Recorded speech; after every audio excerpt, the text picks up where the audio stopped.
डायनासोरों का अंत लगभग 66 मिलियन साल पहले एक भयानक प्राकृतिक आपदा के कारण हुआ था, जिसे मुख्य रूप से एक विशाल एस्टेरॉयड के पृथ्वी से टकराने से जोड़ा जाता है।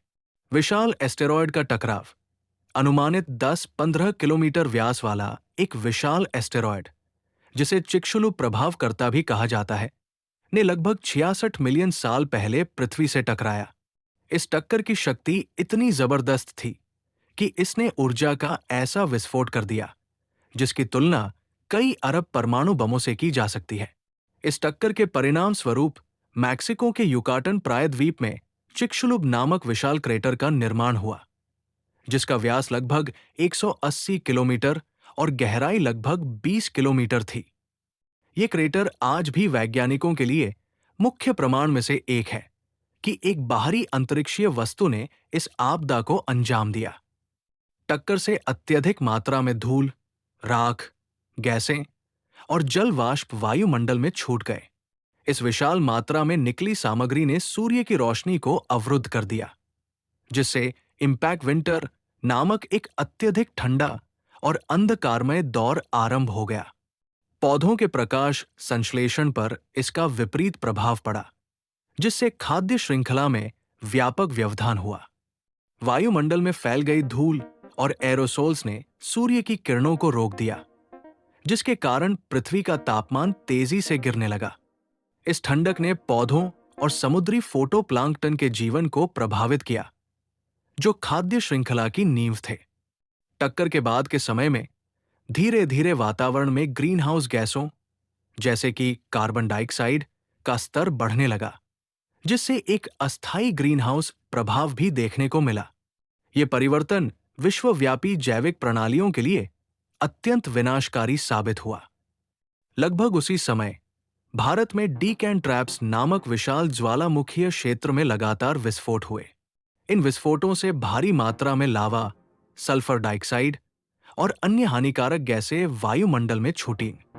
इन ज्वालामुखीय गतिविधियों ने भी वायुमंडलीय रसायनों में बदलाव कर दिए, जिससे अम्लीय वर्षा, तापमान में अस्थिरता और महासागरीय रासायनिक संतुलन में गड़बड़ी हुई। हालांकि अधिकांश विशेषज्ञ मानते हैं कि डीकैन ट्रैप्स ने अकेले इतना विनाश नहीं किया, परंतु इसने एस्टेरॉयड प्रभाव द्वारा उत्पन्न आपदा को और गंभीर बना दिया। कुछ शोधों के अनुसार डायनासोर पहले से ही पर्यावरणीय परिवर्तनों, भूआकृतिक विभाजन और नई प्रजातियों, जैसे कि स्तनधारियों और पक्षियों के उदय के कारण जैविक गिरावट की ओर अग्रसर थे।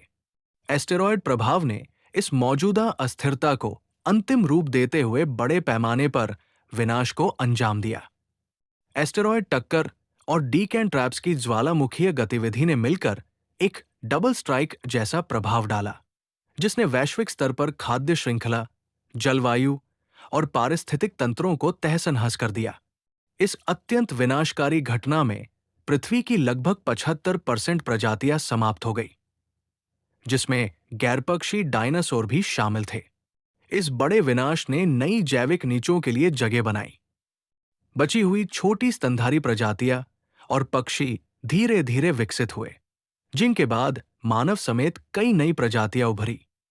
इस घटना के परिणाम स्वरूप मेसोजोइक युग का अंत हुआ और सीनोजोइक युग, जिसे स्तनधारियों का युग भी कहा जाता है, की शुरुआत हुई।